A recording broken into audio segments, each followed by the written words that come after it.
Hey all, it's Ryan, and I'm here feeling under the weather, so apologize for my voice in advance. But I'm here with my Phase 1 completed Paul Reed Smith, I'm going to call it the Pseudo Eagle. Not the Super Eagle, but the Pseudo Eagle. Which started off life as a brand spanking new Paul Reed Smith CE 24 semi-hollow. I'm using the stock pickups at this time.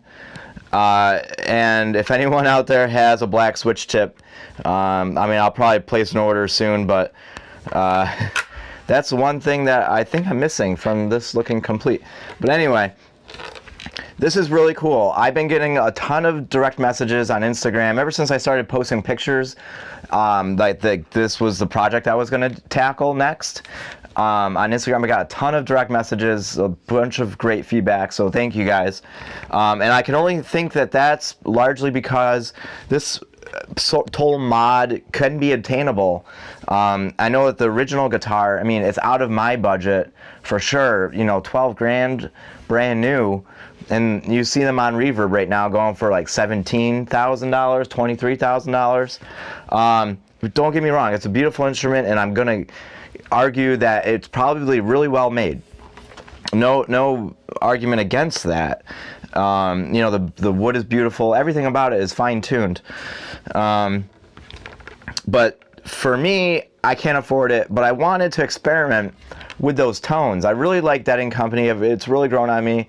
You know, I've seen a bunch of interviews talking about people that, you know, finding the Dead & Company or Grateful Dead music, it has to be the right time. And, you know, having John Mayer kind of guide me in a way to listen to the Dead was really kind of awakening, and I really enjoy the music. And I've been to a bunch of shows already, and I will continue going to shows so long as the scalpers aren't, you know, boxing me out of my price range to go to a show. But anyway, I feel like a large part of that exploration of tone has to do with his Super Eagle, and I'm really excited that Paul Reed Smith came out with this guitar soon after, maybe a year or so after the the Silver Sky. And so it's sort of been on my list of things to do and things to get around to. So if you're interested in building one of these, I'm going to start changing my YouTube up a little bit to be more of a narrative, and sort of giving you guys encouragement and showing off like what the prices are for getting involved and, you know, putting the investment in. So the guitar was $2,100 roughly from Sweetwater. Tad was my sale engineer. I'm going to put his information below. So $2,100. I have this DeWalt. I had this DeWalt router. It was a Christmas gift from a couple years ago, but it's no more than $200, and that was a big piece. I bought real Paul Reed Smith pickup rings, and those were $20. I bought them off of Amazon, so I didn't have to pay shipping. So I have two pickups that I'm using to explore these tones, and when I saw, I'm going to call it the Super Eagle 3, basically the Super Eagle that came out in the 2019 tour. He had this triple humbucker, like full size, out on that Super Eagle 3. And I thought that was really cool. And that actually was the thing that turned me on to trying this project. And I noticed something was weird about those pickups, is that they didn't seem like standard issue Paul Reed Smith, like the soap bar. I think that's called a soap bar. But instead, it looked like there was two holes on the pickup. So I'm going to zoom in, hopefully a little bit. And that was on the treble side. So I started to do some research. And in the 70s and in the 80s, dual sound humbuckers had these two holes in it. And I remember listening to an interview with John, basically talking about how his favorite, I believe it was 1978, 1977, 1976, one of those years was his favorite tone. And I believe so after I started looking up the pickups, I found Are You Kind forums, which is really cool, and then Dozen, which had diagrams of Tiger, and Tiger had these pickups initially installed, so the Dual Sound from the 70s. So I found this brand new set from the 70s, this new old stock on Reverb, 56 bucks, guys, $56. So I think, you know, it wasn't that, what's that total, no more than 2,500 for sure to get this sort of thing. So I bought the switches. Oh yeah, I forgot to say. So Jerry Garcia was known for using Dual Sound, which is basically a super distortion but with the 4-wire, and then so you could do coil splitting, not coil tapping, coil splitting, and then this one is a Super 2. So a lot of the deadheads now will use the Jerry Garcia tone chasers will use the Super 2s, and that's more less bassy, more high-end treble. It's definitely got a high-end sort of punch to it. The pickup's very punchy, but not too far off from the stock Paul Reed Smith ones, which is kind of cool. So they seem to blend well. I'll start going through sort of the process, and then I'll get to some tone demos, what I started with. So I'm going to try something new in this video, and that is narrating sort of over the top of what I've been doing.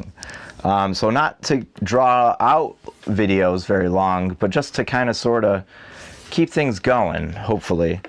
So I started off basically taking the guitar apart and seeing what I had to work with.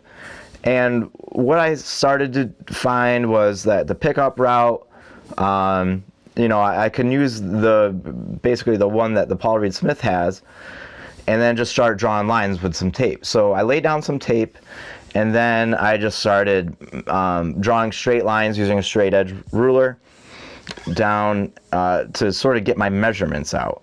The same thing with my with basically the tone controls, where the switches should be installed. So if you guys don't have one already, let's see if I can find one while on camera. But digital calipers, I think I've said it a few times, that digital calipers are really, so here's my digital calipers. I use this for everything, and it's really upped my game when it comes to quality of my craftsmanship, you know.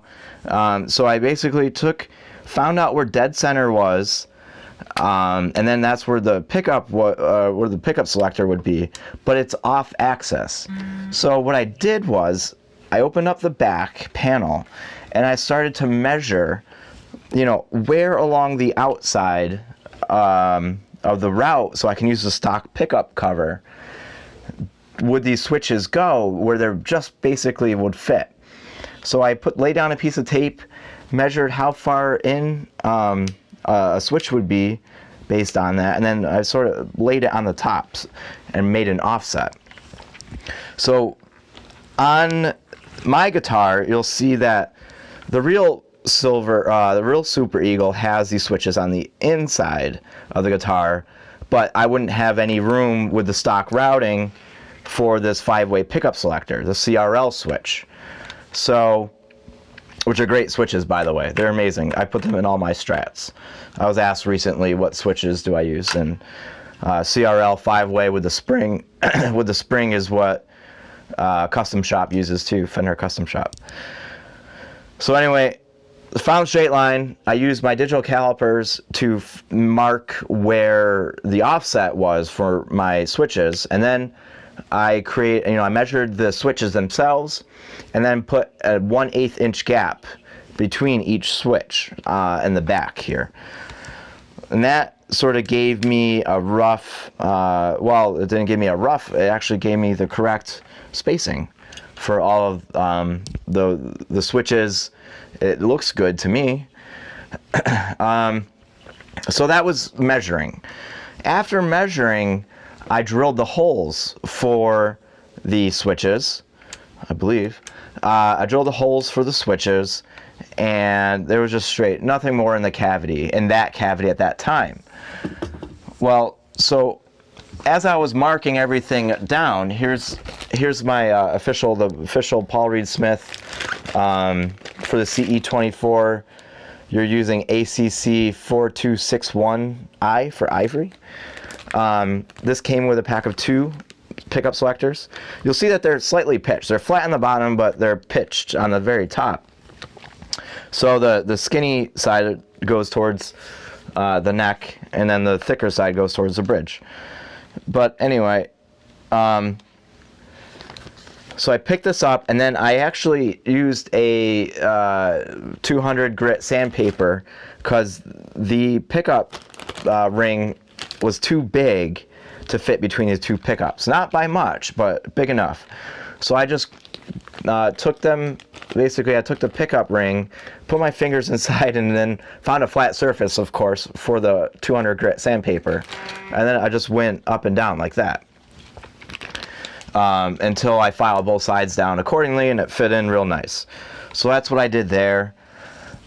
After that is the fun part, right? So masked everything off, found the straight where basically the guide of the first 2 pickups to make sure everything's straight. I'm routing everything out straight. And I started taping that down, made straight lines, made some measurements along the way. I also learned that if I was to do exactly like carbon copy the Paul Reed Smith holes for the pickup hole, basically for the humbucker, I would have like a razor thin piece of wood on the very, between the 2 pickups where the ring would sit on. So I didn't feel really good about that. So what I did was, to make that thicker, those 2 on the top between the 2 pickups, I measured exactly what the height, I guess, of the pickups are, or the width, and then from that I drew my own lines where that pickup would just sit directly center in here, so long as my routing was pretty good. So that's the approach I took, and I like it. I will admit, there was one time I let my guard down when I was using the router. So if you never, ever, ever, and this is my pro tip, move the router out of the cavity when it's still on, because what happened was I accidentally nicked the side of one of the bridge came out. I mean, basically that little section between the 2 pickups was perfect. I was on my last cut. No joke.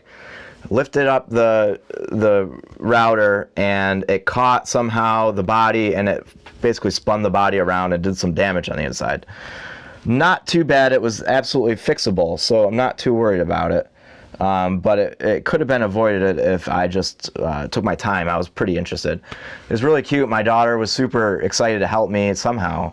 So she was blowing the basically all the sawdust while I was routing out, which was very helpful actually.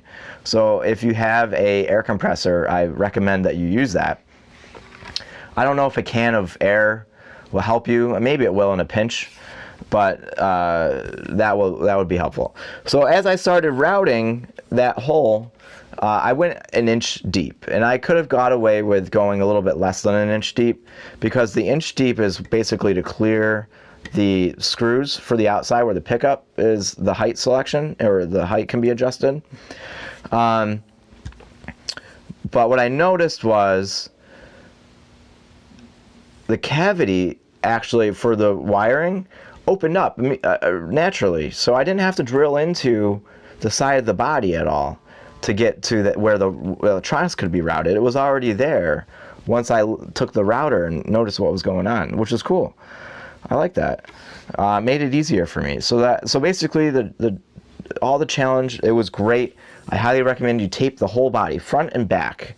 I didn't do the back, and I got some scratches. They can buff out, but yeah, tape the whole thing. Make sure you disassemble it all, neck off, the whole 9.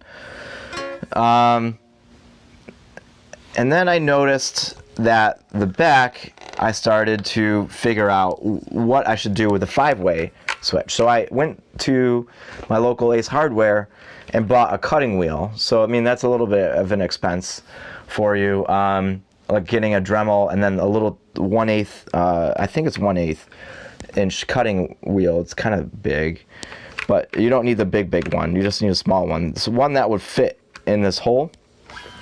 And then I realized that where this pickup selector, it was kind of high where this ended up in the back of the cavity. So what I did was I took my router again, and because it's a plunge router, I'll put this back for a second. I'm able to take this 1/4 inch bit. So there's another thing I missed, a 1/4 inch bit, and see if I can demonstrate. I push down into the body where another, basically to get a depth of a similar hole that was basically the same thickness that I needed. That would be like a fender pickguard sort of height. So then I got my depth that way, and I went over to the spot where I guesstimated where the CRL switch was going to go, and I just routed that out.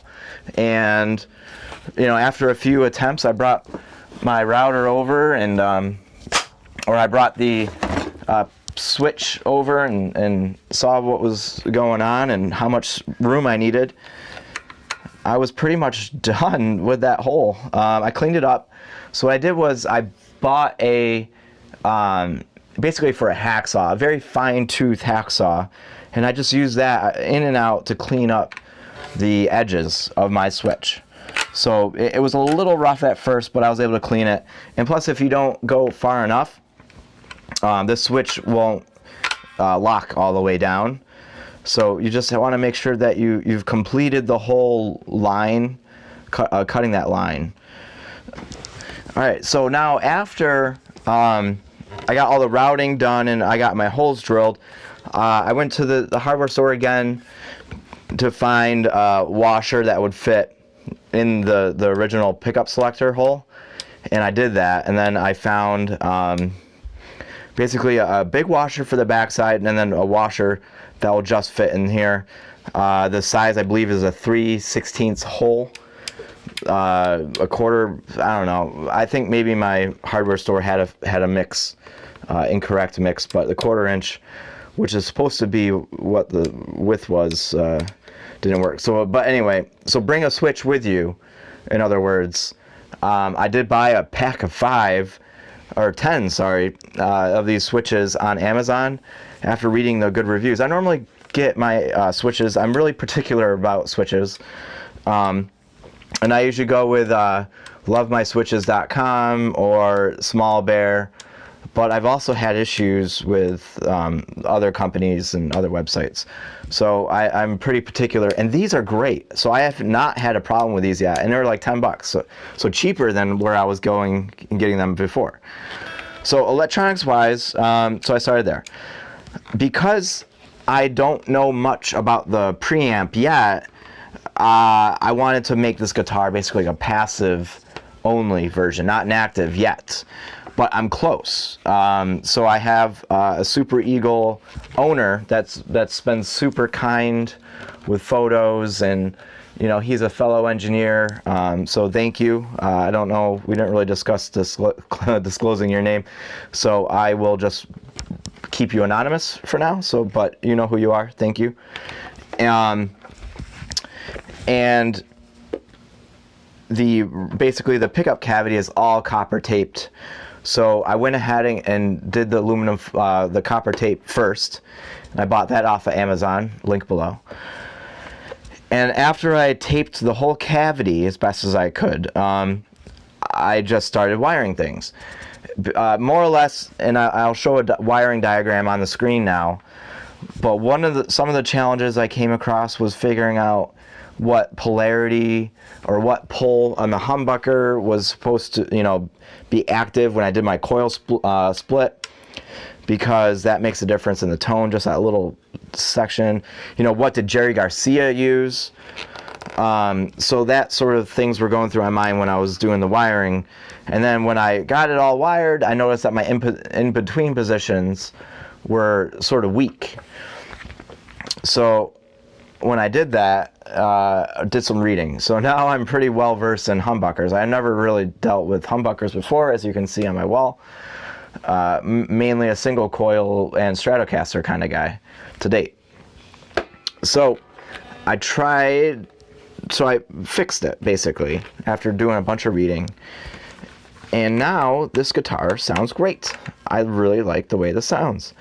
It does have, basically one of the things I did find too was I wasn't getting like a good quack sort of position when everything was single coil, because that's kind of in my mind. I thought that's what that would be.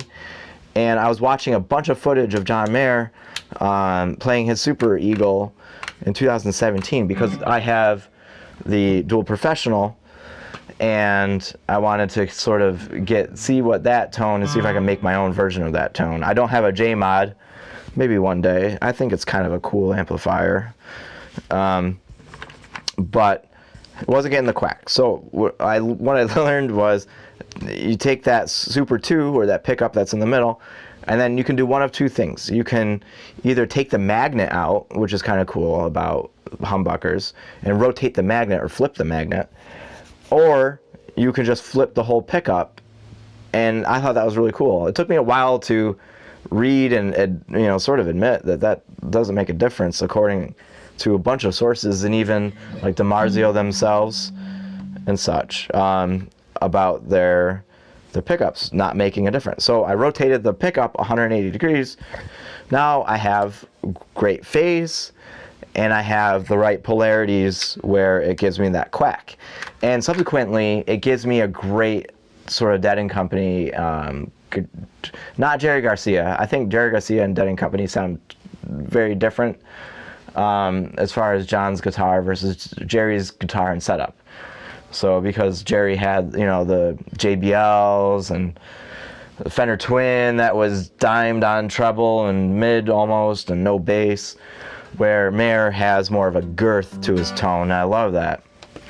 So I like a little bit of a blend of both, right? It's a little bit traditional.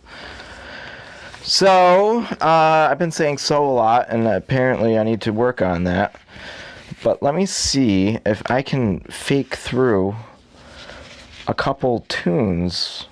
Not really like full tunes, just snippets of Grateful Dead material, so you can hear. Basically my setup is Fender Dual Professional, output of the Fender Dual Professional in roughly John Mayer settings for Dead & Company 2017, into Boss tube amp expander, and basically the speakers are emulated V30s, which is in the Dual Professional. That's direct download IR impulse response from Celestion, and then recorded through my Mac. All right, I think I'm actually recording this time. Yes, I am. All right, so let's get to some demos. I just did a really good job, in my opinion, of actually playing for once. So, guitar's in tune, so there's a lot of criticism about that. And I keep on saying so I'm going to stop saying that. Anyway, let's do a quick demo. This is with everything in... I'm only going to play like Grateful Dead music for this, so I'm sorry. Maybe I'll do, does this slow dance? I don't know. So I have them both in coil split. And then I'm also going to do the 4 position.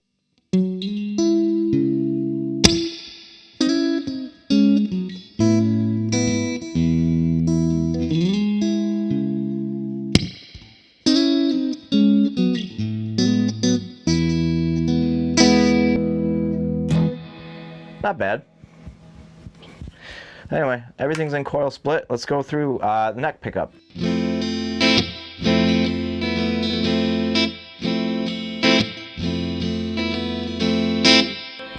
Neck and middle.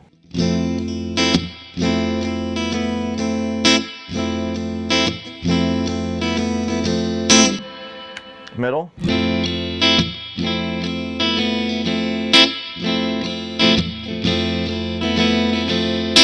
And that was with the Super 2s, by the way. And now we got middle bridge.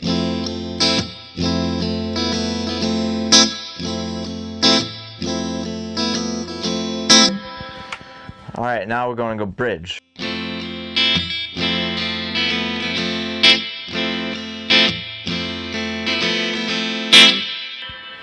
and the tone is wide open. For the bridge, I would have rolled that back a little bit.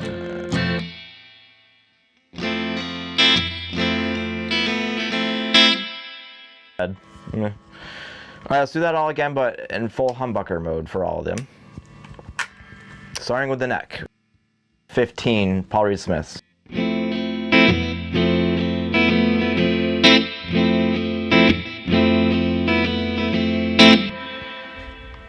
All right, neck and middle.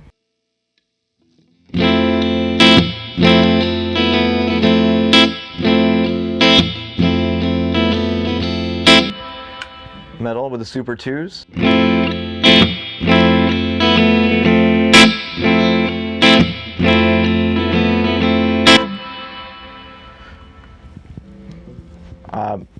Middle and bridge.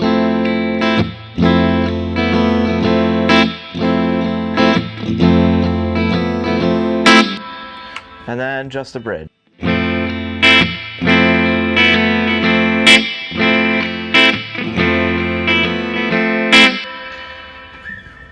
All right, now that I've been looking, and remember that the preamp section is not connected to anything right now.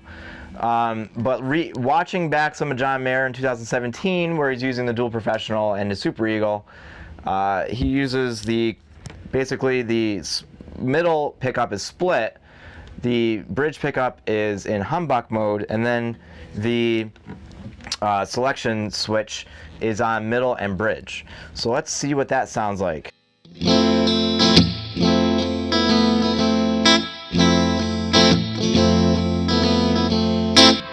Pretty good, right?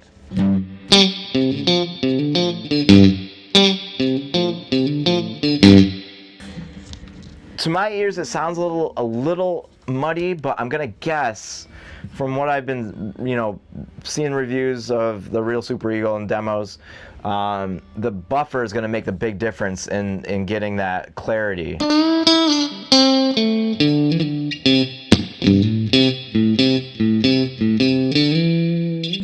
But it's still got that honking quality.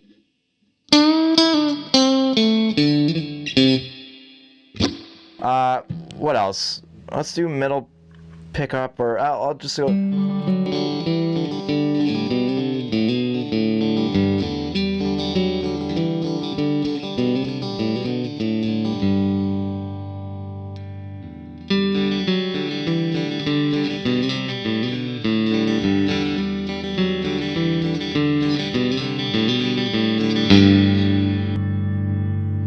Let's see if it does Tennessee Jet in just the middle one.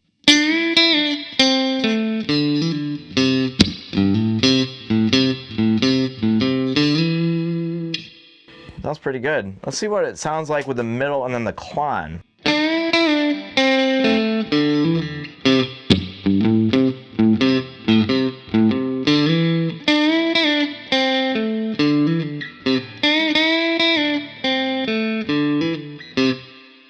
All right, let's do that again with the clon, and then the like basically how John does it.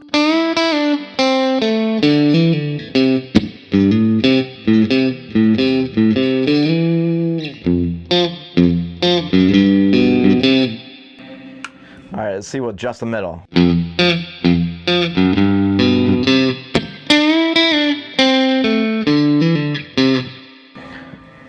So that's pretty cool. Let's see what middle humbucking sounds like.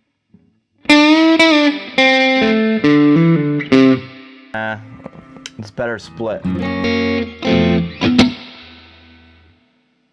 But with the clon on and then the Mayer setting, which is, the single, or the middle is split, and then you got the humbucker for the bridge.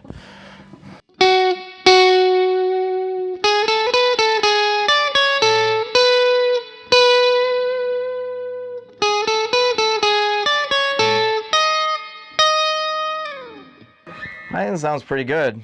Let's try that with the middle, just the middle.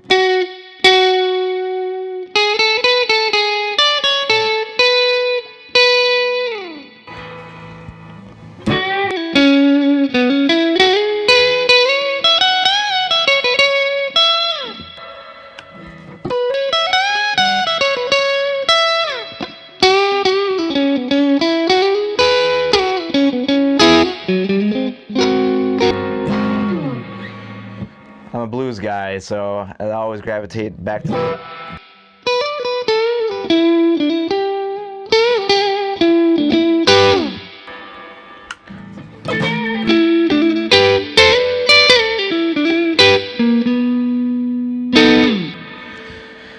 Alright, so that's, I guess the short and tall of it. I have a few ideas going for the preamp section. Tata Electronics actually sells a Klon Just the Buffer. It's a small little postage stamp size circuit board for like $7 probably with parts and stuff. So I'm going to build a buffer first. I have strip board information about how to build a walled electronic CB1 and the CB2. I'm going to probably build the CB1. I have a bunch of electronics coming in, and then the Holy Grail, which is the JCF preamp. I think I got enough going on, like enough pictures and information to reverse engineer it. But I'm going to sort of simulate it first before I start building a tag board, because I'm not quite sure if my eyes are playing tricks on certain things. But I want to, prove out the circuit in a simulator before I start building it and troubleshooting and spending all that time going down that rabbit hole. So I appreciate everyone that's commented on my Instagram so far. You guys are awesome. I'm hoping to get a switch tip that's black by the time we get back to each other. And I'm looking forward to sort of the next step, which is the electronics, because that's what I really love. And then this guitar I'm really enjoying. I'm getting goosebumps, just from the demo we're doing here. So I'm feeling good about it. Hopefully you guys too. I encourage everyone to try it. If you have a guitar, just start experimenting, man. This is really cool stuff. It's really rewarding to me, and just the first step is just trying something, man. So let's talk soon.